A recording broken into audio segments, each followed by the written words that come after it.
સ્વામીની વાતો કાલે વંચાણી, છેલ્લે ટાઈમ પૂરો થઈ ગયો હતો એટલે આપણે થોડુંક ઉતાવળ રાખી.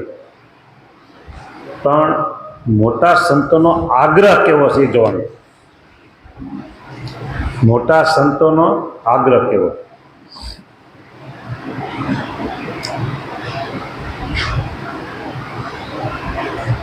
ભગવાન સ્વામિનારાયણ વચનામૃતમાં વારંવાર બોલે છે સ્વરૂપ નિષ્ઠાની વાત. બરાબર. એટલે સ્વરૂપ નિષ્ઠા આમાં વાતોને એમ કીધું કે મસ્તકની જગ્યાએ છે અને બાકીના બધા સાધનો છે ને એ હાથ પગની જગ્યાએ છે. હાથ પગ જાય, ખોટ આવે તો માણસ મૃત્યુ ન પામે. માથું કપાઈ ગયું એટલે પૂરું થઈ ગયું. એટલે એમ કે છે કે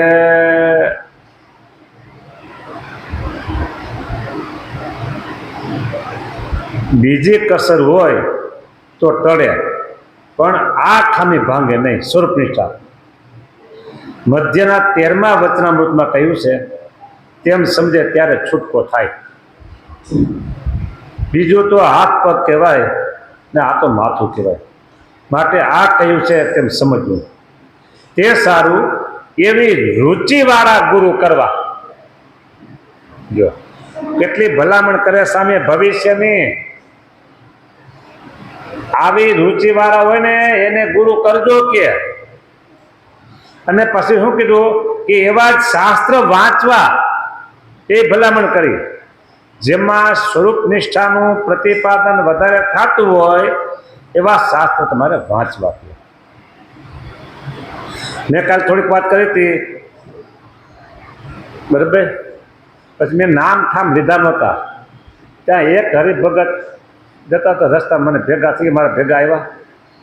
મને કે તમે ઓલા પુસ્તકની વાત કરી આ ને? મેં કીધું હા એ કે આને બનાવ્યું છે ને ભાઈ ચોખ્ખે ચોખ્ખું બોલો ને કે મફતમાં શું કામ બોલો છો? મને કે તમે શું કામ દબાવો છો કે?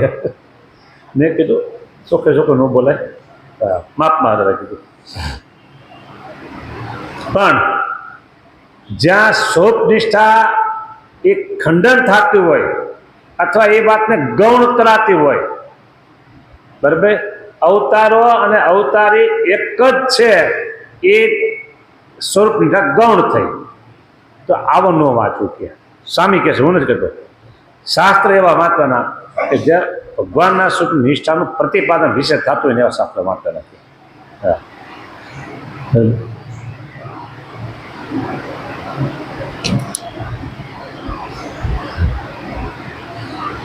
આટલી વાત આ સ્વરૂપ નિષ્ઠાની થઈ. વચનામૃત કયો, ગુણાતીતાન સ્વામી વાતો કયો, ગોપાળાન સ્વામી વાતો કયો, અન્ય સદગુરુઓના ગ્રંથો વિશેષ એમાં ભક્ત ચિંતામણી, પુરુષોત્તમ પ્રકાશ અને નિષ્કુળાન સ્વામીના કાવ્યમાં અન્યત્ર પ્રસંગે નિષ્ઠાની વાત, સ્વરૂપ નિષ્ઠાની વાત, મહારાજના મહિમાની વાત, સર્વોપરીની વાતો ઘણી બધી છે. બરાબર. તો આપણે એટલું સમજવું જોઈએ કે મોટા સદગુરુનો આગ્રહ કેવો છે. બસ એ આગ્રહ પ્રમાણે આપણે ભગવાનના સ્વરૂપમાં જોડાવું અને નિષ્ઠા પ્રાપ્તિ કરવી. આ જીવને આ લોક અને નાયત જાતનું જેટલું દ્રઢ થઈ ગયું છે એટલું ભગવાનની કોનું દ્રઢ નથી થતું. અહીંયા 500 જણા બેઠા હોય અને એમાં નાયકનું જ્ઞાતિ એ નામ લે અને એ જ્ઞાતિના આ ભાઈ આવું બહુ સારું કામ કર્યું તો બધાની છાતી આમ થઈ જાય, ઊંચી થઈ જાય. જેટલા એ જ્ઞાતિના હોય ને એમ. ખોટું હોય તો કહેજો. હા, અમારી જ્ઞાતિના લ્યો કહેજો. એટલે જ્ઞાતિનું છે, નાયકનું છે, નાયક જાતનું એ જેવું દ્રઢ થઈ ગયું છે, બરાબર, નામનું દ્રઢ થઈ ગયું છે, એટલું ભગવાનની કોરનું દ્રઢ નથી થતું. સ્વામી એમ કહે છે. બોલો આવું છે. તે તો જો પાકો વિચાર કરે તો થાય. વિચાર પાકો કરે ને તો ભગવાનની કોરનું છે ને એ દ્રઢ થાય.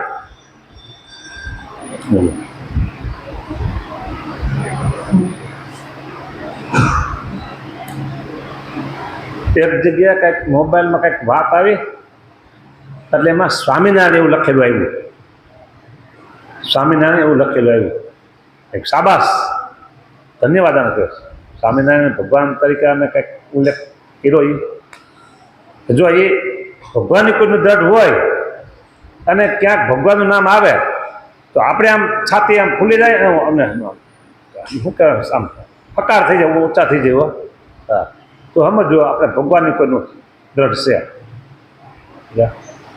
તો સ્વામી એમ કહે છે આ તમે દ્રઢ કરો અને આ લોકનું થોડુંક ગણતું તો વાંધો નહીં. તે તો જો પાક્કો વિચાર કરે તો આ દ્રઢ થાય. તે ઉપર એક સાધુએ પૂછ્યું છે એવો વિચાર ક્યારે થશે લ્યો? તો સ્વામી કહે જો એવો ખપ હોય ને કરવા માંડે તો અત્યારે થાય, શું વાર લાગે લ્યો?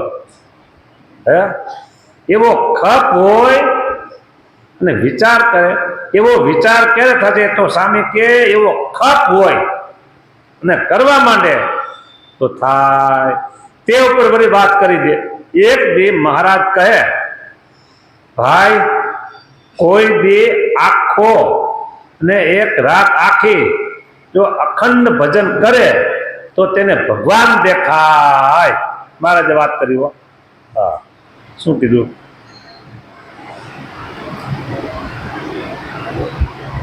એક દી મહારાજ કહે હે ભાઈ કોઈ દી આખો એટલે એક દિવસ આખો અને એક રાત આખી તો અખંડ ભજન કરે તો તેને ભગવાન દેખાય. અખંડ ભજન આમ આમ આમ જોલું આવી જાય તો અખંડ નો કહેવાય. નિષ્કુળાન સ્વામી કેટલા દિવસ અખંડ કથા વાર્તા કરી?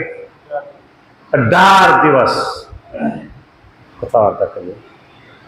આમ જોલું પછી આવ્યું 18 દિવસે મારે ચાલો આપણો નિયમ પૂરો હવે. હા,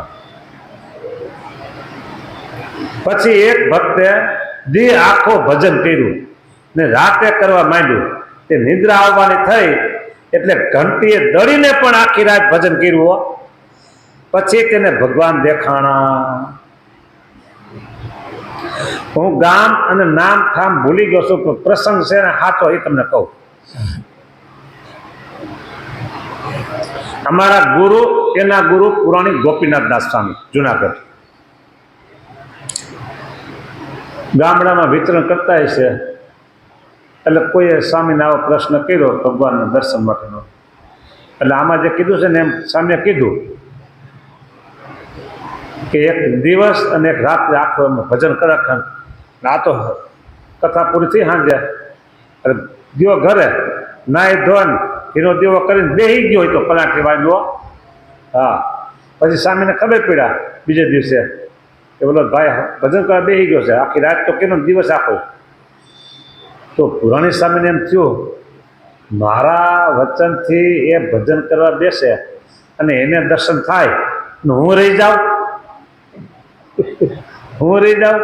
એ બેઠા તો એને દર્શન થયા. બોલો, એટલે આ મેં તમને એવું કીધું નથી તમે બેહુ જેમ, કારણ કે મારે બેહવું પડે પાછું. હા, તમે મેળે તમે બેહો તો જુદી વાત છે.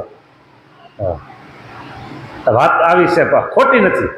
હા, અને આ આવ્યું ને દર્શનની વાત એટલે તમને એક બીજી વાત કરું. એવું કહેવાય છે, કોને અનુભવ કર્યો મને ખબર નથી, કે બ્રહ્માનંદ સ્વામીના કીર્તનો 6 મહિના સુધી કેટલા પદ બોલે?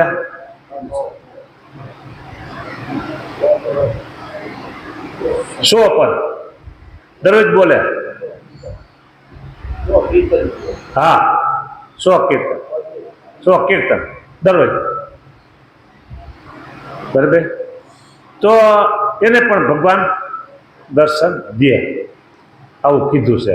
હવે આવો અખતરો કોઈએ કર્યો છે નથી કર્યો એ મને ખબર નથી, પણ લોકમાં સત્સંગમાં વાતો આવી થાય છે એટલી ખબર છે. ત્રીજી વાત, આપણો સંતોષ, આપણો સંતોષ. ત્રીજી વાતમાં એવું છે કે આ ભગવાન બિરાજમાન છે એ પ્રગટ છે અને પ્રત્યક્ષ છે. પ્રગટ છે અને પ્રત્યક્ષ છે. આવી વાત આપણે કરીએ છીએ, બરાબર, એ વાચ્યાર્થ છે. અને સાથે સાચું જીવમાં એ મનાઈ જાય તો એમ કે લક્ષ્યાર્થ. હવે એ લક્ષ્યાર્થ કરવા માટે એવું કીધું, યથા દેહે તથા દેવે, યથા દેહે તથા દેવે. પણ આપણે શું કહીએ, ભગવાન છે ને એ તો એને એમાં હાલે, ભગવાન છે ને એ તો એમ સહન કરે, નો હાલે. ડોંગરેજી મહારાજના અમુક પ્રસંગો મેં સાંભળેલા છે, બરાબર. અને શાસ્ત્રી મેદાનમાં એક કથા હતી, એ કથા સાંભળવા હું જાતો. મને આમ રુચિ ઓછી ને એટલે જાઉં નહીં બીજે ક્યાંય, પણ એક સ્વામી પરાણે મને લઈ ગયા. હાલો હાલો કે મારે તમે લઈ જ જવા છે કે. પછી બહુ આગ્રહ કર્યો એટલે ગયો. અને તે દિવસે દાદા એ છે ને, આપણે માનસી પૂજા કહીએ છીએ, એ માનસી સેવા, એ વાત એને કરી. ભક્તિની વાત બહુ સરસ, બહુ લંબાણપૂર્વક, લગભગ પોણો કલાક સુધી. એ બધી મને ગમી ગઈ. અને બીજી વાત કરી, ભૂદેવો જનનો ઉપયોગ ચાવી રાખવામાં ન કરાય હો, એમ મેં કીધું. હા, બરાબર. એટલે એ વાતે મને ગમી. પછી મેં કથા એની પૂરેપૂરી સાંભળી, એમાં એનો ભક્તિભાવ ઘણો. પછી એની સેવામાં એક ગુરુકુળના વિદ્યાર્થી બ્રાહ્મણ એ હતા, એટલે એને ભક્તિ કેવી એ બધી કહેતા. લગભગ વડનગર હોય કે ઊંઝા હોય, વડનગર વિસનગર, એમાં સમજો ને ક્યાંક એની કથા હતી. અને વર્ષો પહેલાની વાત હતો, સમજો ને 30-35 વર્ષ પહેલાની. એટલે આમ ઉતારો હતો, એમાં બારી બાયણા કંઈ હશે, બારી ઊંચી છે. અને આવો ઉનાળાનો સમય, પંખા તો હોય નહીં પાછા. હા, રાતને ગરમી થઈ બાપાને. એને ગરમી થઈ, લાલાને ગરમી ન થાય, એ લાલાની સેવા કરતા. રાતના ઊભા થયા, સેવકોને કોઈને જગાડ્યા નહીં, અને ગામ બારોબાર જઈ અને લાલાને ત્યાં પવન આવતો હતો ને ત્યાં હુવરાયો હો, અને પ્રાર્થના કરે, થોડીક તકલીફ તમને પડી શકે. સવારે અહીં ગોતે, બાપા કઈ ગયા, બાપા કઈ ગયા, દાદા કઈ ગયા, દાદા કઈ ગયા. વહેલા નાવા ઉઠતા હોય એટલે વહેલા બધે જોયે. પછી ખબર પડી કે આ રૂમમાં ઉતારો તો ગરમી છે, એટલે કદાચની બહાર ગયા હોવા જોઈ. અરે ગામ બારોબાર બેઠા છે. આ પ્રગટ ભક્તિ એવો જો મેં પેલા વાત કરી કે આપણે વાચાર્થમાં છીએ પાકા, એ વાત લક્ષ્યાર્થ થાય તો પ્રગટ ભક્તિ. પછી ભગવાનને થાળ એ પ્રમાણે કરાવાય, ભગવાનને વાઘા પણ એ પ્રમાણે ધરાવાય, ભગવાનને હાર તોરા એ પ્રમાણે ધરાવાય, બરાબર. ભગવાનને પોઢાડે એ પ્રમાણે, ભગવાનને જગાડે એ પ્રમાણે બધી જ સેવા પ્રગટ ભાવથી થાય. અને તો પછી એને ઓલી ઈચ્છા ન રહીએ કે મને એક વખત દર્શન દે તો સારું, મને એક વખત દર્શન દે તો સારું. પછી એને ઈચ્છા રાખવા દેતી નથી. પ્રગટ ભાવ આ સ્વરૂપમાં આવી ગયો તો આપણે કહીએ છીએ એમાં ખોટું નથી કે ભગવાન અત્યારે પ્રગટ છે, પ્રગટ છે, પ્રતિમા રૂપે પ્રગટ છે. અને પ્રત્યક્ષ છે, પ્રત્યક્ષ એટલે પ્રત્યે એટલે સામે આંખની સામે છે ને છે. પણ એ વાચ્યાર્થમાં છે, હજી લક્ષ્યાર્થમાં નથી. અને લક્ષ્યાર્થમાં હોય તો સમજણ ઓછી. સેવામાં એ પ્રમાણે પ્રગટ ભાવમાં સેવા ન થતી હોય તો સમજણમાં ફેર, પ્રગટ ભાવમાં સેવા ન થતી હોય. આ સેવા મહામંદિરોમાં થતી હોય કે ગામડાઓના મંદિરમાં થતી હોય કે તમારા ઘર મંદિરમાં, સેવા આવી થવી જોઈએ. અને ગ્રહસ્થને તો લગભગ મોટે ભાગે સમજો ને, સીડી હોય ને, સીડી ઘરમાં, પછી એ જગ્યા બિનજરૂરી હોય, દાદરા નીચે. સમજી ગયા ને તમે? ત્યાં ભગવાનનો ગોખલો કરી દે. હા. અને કહી દઉં ભેગા ભેગું, કાનજી ભગતના જેટલા ભક્તો છે ને વડતાલમાં, કાનજી ભગતના ભક્તો એના નવું મકાન બનાવે એટલે સ્પેશિયલ ભગવાનનો રૂમ બનાવો, સ્પેશિયલ હવા ઉજાસ, પંખો, લાઇટ બધું વ્યવસ્થિત. લાઇટમાં લબક જબક લાઇટ થાય ન રાખે. એ લાઇટમાં મન ખેંચાય, ભગવાનનો વૃત્તિ ન રહે, સ્થિરતા ન રહે. ભાઈ હા, તો એમને આ ભક્તિ એ પ્રગટ ભાવની કહેવાય.